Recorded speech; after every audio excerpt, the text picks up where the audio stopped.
시각장애 교육의 역사와 교육체계 두 번째 시간 시작하도록 하겠습니다. 두 번째 시간은 이제 한국 시각장애 교육사에서 두 번째 홀여사와 맹교육부터 살펴보도록 할게요. 홀여사는 이제 우리나라 최초의 이제 맹교육, 근대 특수교육을 시작한 분이거든요. 그래서 간단하게 이제 배경 설명을 하면은요. 홀 여사의 원래 이름은 로제타 셔우드 홀이죠. 그러니까 남편이 홀 씨였겠죠.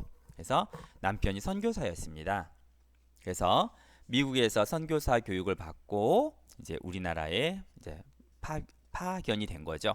그래서 주로 평양에서 이제 남편과 함께 선교를 했습니다. 선교 활동을 한 거죠. 그러다 갑자기 남편인 홀 선교사가 사망을 하게 되는 거죠.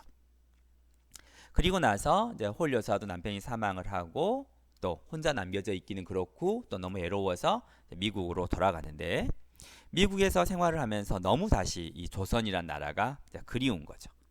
그래서 다시 1884년에 다시 한국으로 돌아오게 되고요.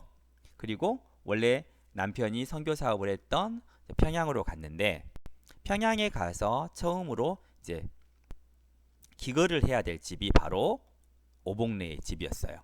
오봉래의 아버지의 집인 거죠. 그래서 오봉래 아버지 집에서 머물고 있는데 그때 맹인 소녀 오봉래를 만난 거죠.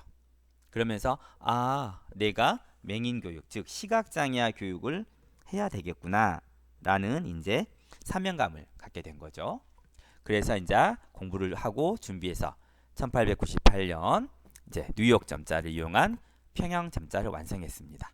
그러니까 로제타 셔우드 홀 여사는 당연히 미국 사람이니까 뉴욕 점자를 쓴 거죠. 그래서 뉴욕 점자로 평양 점자, 즉 한글을 만들고 이제 그때 학교를 이제 평양 맹학교를 만들면서 최초의 근대 특수 교육을 실시하게 됐습니다. 그리고 1900년에 역시 평양에서 정진 소학교에서 통합 교육도 실시하게 됩니다. 그리고 그 이후에는 이제 일제시대가 되는 거죠. 일제시대 때 이제 맹교육인데요. 일제시대는 당연히 교육을 짧게 단연, 그 다음에 경비를 절약하고 또 실용성, 즉 직업교육에 위주로 두게 된 거죠. 그래서 1913년에 재생원을 개원했고요. 그러니까 재생원은 학교가 아니고 즉 복지시설이었습니다. 그래서 재생원에 농인과 맹인을 이제 수용하고 이제 그 사람들을 그냥 둘 수는 없어서 처음으로 맹아 교육, 그러니까 맹인과 농교육을 실시한 거죠. 그래서 이제 1914년부터 침구 안마 면허를 딸 수 있도록, 그러니까 무시험으로 그 학교를 졸업하면 맹교육을 마치고 나면 침구 안마를 할 수 있도록 이제 교육을 했고요.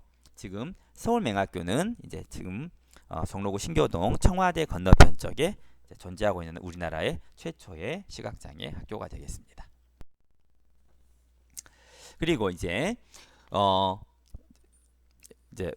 서양의 점자가 있었고요. 이제 우리나라에서는 이제 훈맹정음이라는 이제 점자를 만들게 됩니다. 누가 만드냐면 박두성 선생님께서 만들죠. 자, 평양에서 이제 로제타 셔우드 홀 여사는 4점자를 가지고 이제 아이들을 가르치고 있었죠. 뉴욕 점자로요. 근데 재생원에서는 6점인 일본 점자를 사용하고 있었어요. 그러니까 일본은 당연히 그 당시에 미국과는 사이가 좋지 않았고 유럽과 사이가 가까웠죠. 그러다 보니까 일본은 당연히 유럽에 사용하는 6점자를 가지고 일본 점자를 만들었죠. 그래서 이제 생활하다 보니까 세계의 점자들이 자연스럽게 6점자로 이제 통일이 되고 있었는데 그 당시에 우리나라는 통일이 되고 있지 않았어요. 그래서 이제 박두성 선생님께서 그 당시에 우리나라에서 가장 시각장애의 교육의 권위자는 이제 홀 여사죠. 홀 여사에게 이제 이렇게 편지를 보냅니다. 이제 디어 홀 이렇게 하면서 친애하는 홀 여사님, 제가 이렇게 점자를 6점자로 만들어 보니 사용하기가 좋았습니다. 라고 이제 점자 체계를 바꾸는 게 어떻겠습니까? 라고 보냈더니 홀 여사가 그건 아니 될 말입니다 하고 다시 홀 여사가 4점자로 한글 점자를 만들어서 보내신 거예요. 그래가지고 이제 이렇게 점자가 양쪽에서 계속 혼란을 겪으면서 각각 서울 쪽에서는 6점자, 평양에서는 4점자를 사용하면서 좀 갈등의 시기를 겪은 거죠. 그러다가 박수성 선생님께서 도저히 이대로는 안 되겠다라고 해서 1920년에 조선어 점자 연구회라는 이제 회를 만든 거죠. 그래서 세종대왕께서 집현전 학사들과 훈민정음을 만드셨듯이 박두성 선생님께서는 조선어 점자연구위원회에서 훈맹정음을 만드신 거죠. 그래서 6년 정도 시간이 지난 후에 1926년 11월 4일 훈맹정음을 발표하고 6점 점자로 통일해서 사용하게 되었고요. 지금까지 이어져 내려오고 있습니다. 이제 광복 이후의 맹교육은요. 이제 1945년 이제 우리나라가 독립을 하게 되고 재생원을 이제 국립맹아학교로 이제 이름을 바꿨죠. 이제 재생원은 시설이었고요. 그래서 학교로 다시 나눴고요. 다시 1959년에 서울맹학교와 그 옆에 있는 서울농학교로 학교를 두 개로 이제 분리를 한 거죠. 그래서 맹과 농이 분리된 거죠. 그리고 이제 1946년에 큰 이제 문제가 발생을 하는데요. 미국 사람들은 이 침구 안마에 대한 것들에 대한 이해가 없고 하다 보니까 그것을 정지를 시켜버린 거예요. 시각장애인들이 교육을 받으면 침사, 구사, 안마사. 침은 여러분 알 것이고요. 구는 뜸. 그 다음에 안마사 자격을 정지시킨 거죠. 그리고 1951년에는 아예 법을 폐지시켜버립니다. 그러면서 이게 자격증이 아닌 시술로 바뀌어버린 거죠. 그래서 지금까지 이르고 있고요. 2008년 현재, 그러니까 2008년뿐만 아니라 지금까지도 국공립이 4개죠. 서울맹학교, 대전맹학교, 부산맹학교, 제주 영지학교가 국립, 서울맹학교는 국립이고 나머지 3개는 공립입니다. 그리고 사립 9개. 인천, 강원, 청주, 충주, 대구, 그 다음에 전북, 광주, 목포, 또 하나 갑자기 생각이 안 나네. 하나가 서울에 있는 한빛학교. 이렇게 해서 9개가 사립이 운영되고 있습니다. 우리나라의 통합교육은 이제 1900년 셔우드 홀 여사에 의해서 평양 정진소학교에서 최초로 통합교육이 실시됐었고요. 1950년에 이제 50년대 청주맹학교, 그러니까 충북 청주에 있는 청주맹학교와 청주에 있는 신라여중에서 이제 통합교육을 실시를 했는데 이제 거의 그 뒤로는 이제 명맥이 거의 끊어져 있는 상태고요. 현재는 저시력 학생 대부분은 일반 학교에서 수업을 하고 있는 거죠. 그러니까 저시력 학생의 거의 90%, 그러니까 시각장애 학생의 90% 이상은 일반 학급에서 통합교육을 받고 있고요. 그러니까 통합교육이라고 말하긴 그렇지만 일반 학교에서 그냥 수업을 받고 있는 거죠. 그리고 이제 특수교육 대상 학생으로 선정된 아이들은 보조공학기기 또 확대교과서 이런 것들을 지원받아서 수업을 하고 있습니다. 우리나라의 저시력 아동 교육은 1969년에 이제 안과 의사인 이철재 박사가 그 이제 월계국민학교, 이제 광운대학교 소속 월계국민학교에서 처음으로 실시를 했었고요. 이제 그리고 잠깐 하다가 명맥은 끊어졌고 이제 우리나라 현재 이제 저시력 학급은 이제 여의도 중고 또는 여의도 초등학교에 설치되어 있는데 학생들이 거기서 따로 교육을 받는 건 아니고요. 학생들이 거기서 자료를 가져다 보거나 학생들에게 지원을 하는 지원 중심의 이제 저시력 학급으로 운영이 되고 있습니다.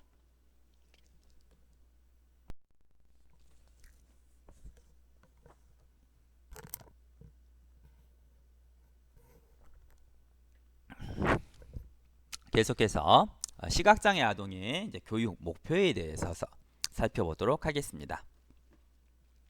시각장애 아동의 교육 종목에 관한 제한 사항은 책 213페이지에 있는데요.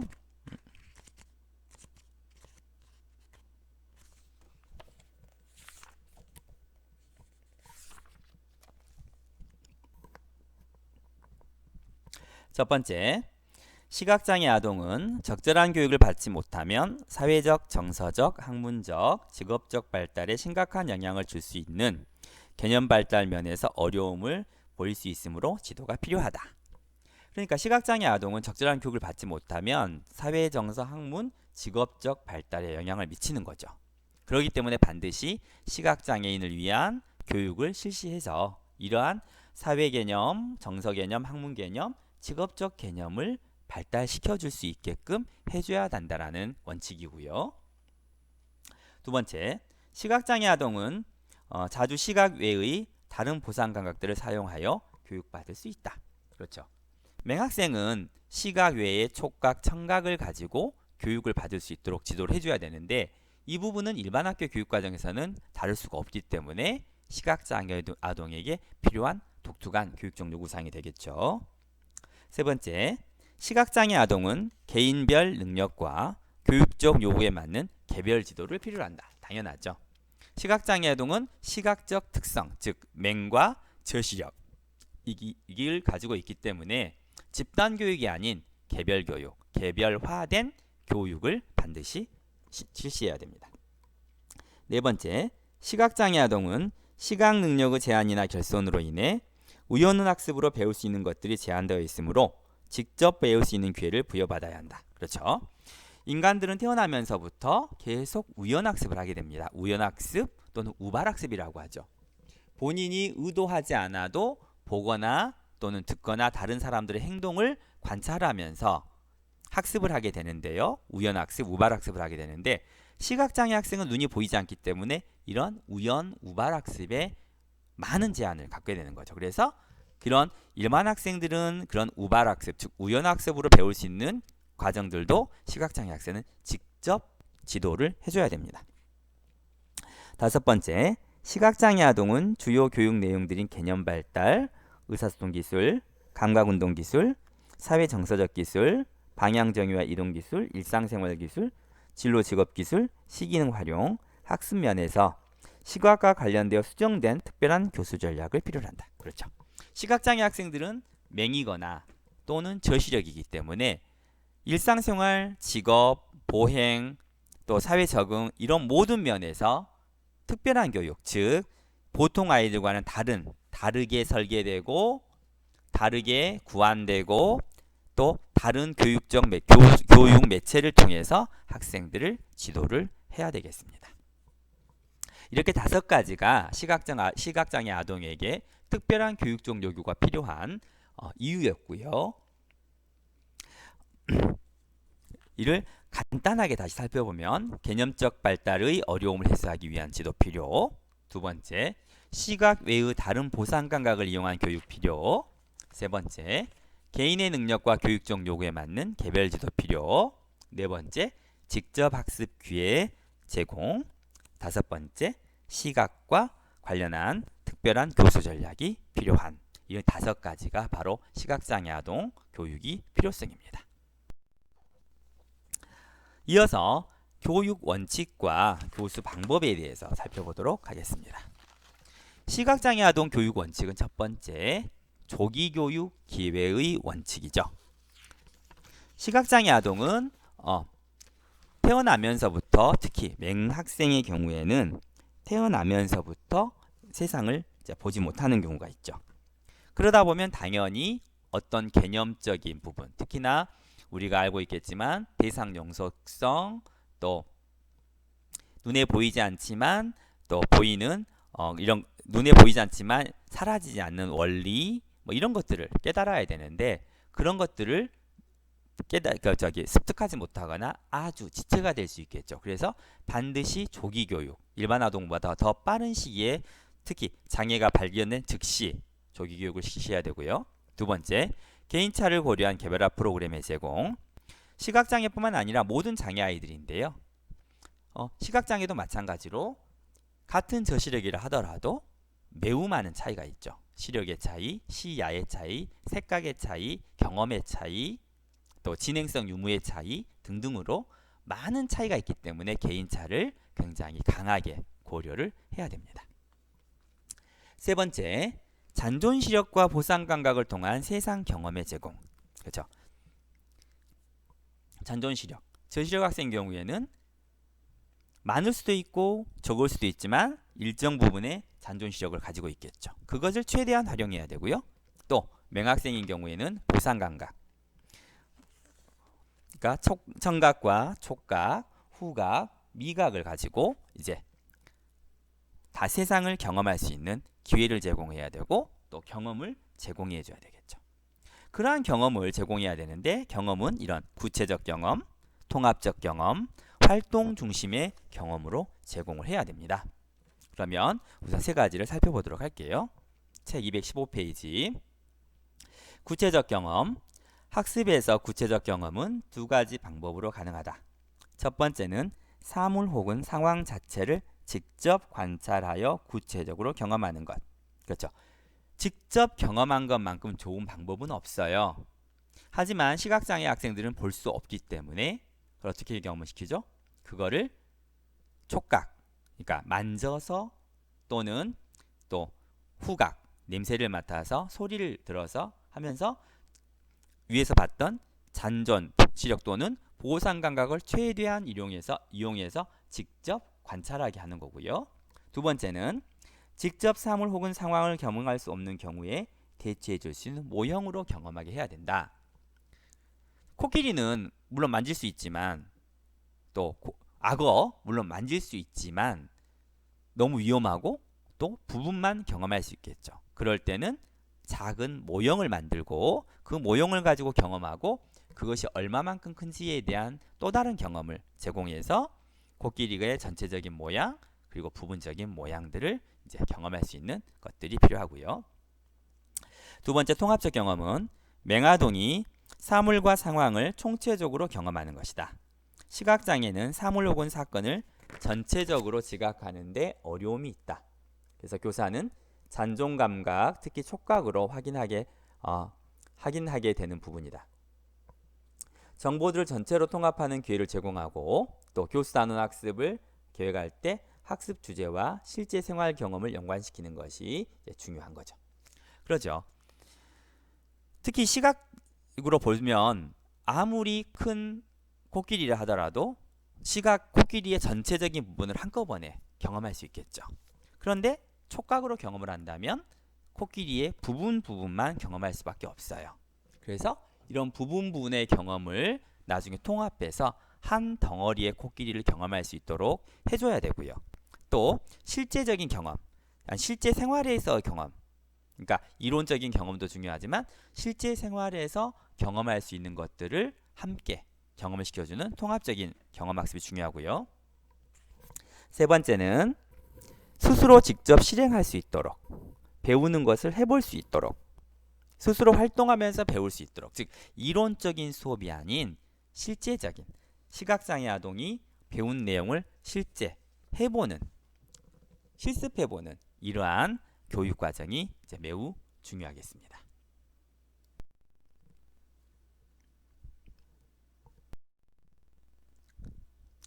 이어서 시각장애 학생의 교육 환경을 살펴보도록 할게요. 시각장애 학생은 이제 크게 일반학급 교육은 두 가지 자문교사와 순회교사 제도가 있고요. 학습도움실, 특수학급, 특수학교가 있습니다. 학습도움실과 특수학급, 특수학교는 이미 다 아실 거니까 넘어가고요. 자문교사와 순회교사 제도에만 간단하게 설명을 드릴게요. 자문교사는 시각장애 학생을 지도하는 교사가 이제 학교를 나가는데 학생을 만나는 경우는 별로 없고요. 대부분 시각장애 학생을 지도하는 일반학급 교사들을 만납니다. 그래서 일반학급 교사를 만나서 시각장애 학생을 어떻게 지도할 것인지 그 학생에게 필요한 것들은 어떤 매체가 필요한지 보조공학 기구들은 어떤 것들이 있는지 그걸 어떻게 적용할 것인지 수업 시간에는 어떻게 해줄 것인지 어떻게 지도의 자료를 제공할 것인지 교육적 환경은 어떻게 구성할 것인지 이런 것들을 그야말로 자문해 주는 겁니다. 학생도 일부 만나긴 합니다만 반면에 순회교사는 학생을 직접 만나서 지도하는 거죠. 그래서 학생을 직접 만나서 지도하고 또 그러니까 날짜를 정해서 학생이 필요한 부분들을 지원하고 또 학생이 또 여러 교과 중에 꼭 필요한 교과를 중점적으로 지도하고 이렇게 여러 학교를 오늘은 A 학교, 내일은 B 학교 이렇게 돌아다니면서 여러 학생들을 이제 지도하는 게 순회 교사죠. 당연히 학생도 1번 즉 자문교사 제도를 이용한 학생이 가장 경증일 것이고요. 특수학교에 다니는 학생들이 가장 중증이겠죠. 또 1번이 최소 제한 환경이라면 5번이 최대 제한 환경이 될 것입니다. 이러한 이제 시각장애 아동을 지도할 시각장애 교육의 전문 인력들을 어떤 것들을 갖추고 있어야 되는지를 살펴보도록 할게요. 시각장애 교육 전문 인력의 자질에서 가장 중요한 건 첫 번째, 일반 교육에 대한 해박한 지식이 필요합니다. 일반 교육에 대한 지식이 되게 필요한데요. 시각장애 교육은 기본적으로 일반 교육입니다. 그러니까 일반 학생들이 배우는 내용을 그대로 지도하게 되는 거죠. 그러다 보니까 특수교사를 하더라도 일반 교육 지식도 필요하고요. 일반 교육 과정도 필요하고요. 또 일반 학생들이 또 시험을 보는 그런 테스트, 평가 이런 것들도 전부 일반 교육 과정을 따라가 줘야 됩니다. 그리고 두 번째, 거기에 시각장애 학생을 위한 교육 과정, 교수 방법, 자료 활용에 관련된 지식들도 함께 필요합니다. 일반 학생들이 배우는 일반 교육 과정을 그대로 준용하되 그것을 그대로 가르치면 안 되죠. 그대로 지도하면 특수교육 대상 학생들은 시각장애 학생들은 그것들을 다 흡수할 수가 없어요. 제대로 수업이 이루어지지 않겠죠. 그래서 다시 시각장애 학생에게 적합하게 그 교육 과정을 바꾸고 교수 방법을 바꾸고 또 시각장애 학생이 필요한 자료를 제공하고 활용하는 이러한 지식도 함께 필요합니다. 그러니까 시각장애 학생을 지도하는 특수교사는 일반 교육과정과 장애 학생 교육과정을 둘 다를 전부 가지고 있어야 되는 어려움을 이제 느끼게 되겠죠. 그만큼의 능력도 필요하겠죠. 또 세 번째는 특정 학업 교과에서 아동의 기술의 평가 또 이를 지도할 수 있는 능력이 필요합니다. 즉 시각장애 아동의 교과는 또 각각의 교과에서 매우 큰 차이점이 있습니다. 예를 들어서 국어 같은 경우는 시각장애 학생이나 일반 교육 학생이나 별다른 차이 없이 지도할 수 있어요. 물론 차이점이 조금은 있겠지만 반면에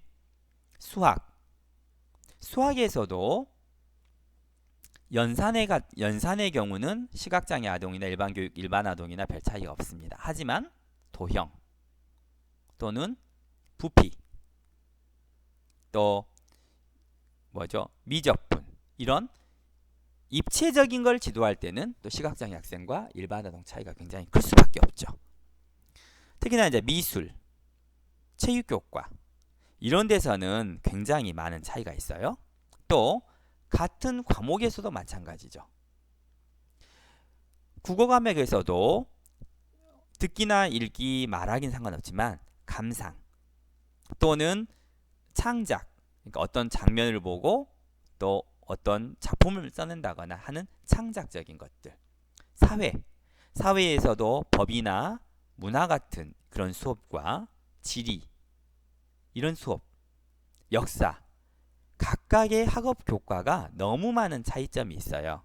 그래서 그런 각각의 학업 교과 또 각각의 단원에서 아이들의 기술을 얼마만큼 가지고 있는가 평가하고 또 거기에 맞춰서 적합한 교수 방법, 적합한 자료를 또 적합하게 사용해서 지도할 수 있는 능력이 반드시 필요합니다.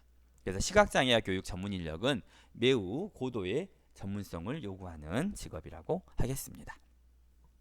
그래서 6단원의 두 번째 시간은 여기까지 마치고요. 다음 시간에는 이제 부모 및 가정의 역할 그리고 부모의 장애에 대한 태도 이 부분에 대해서 좀 깊이 살펴보도록 하겠습니다.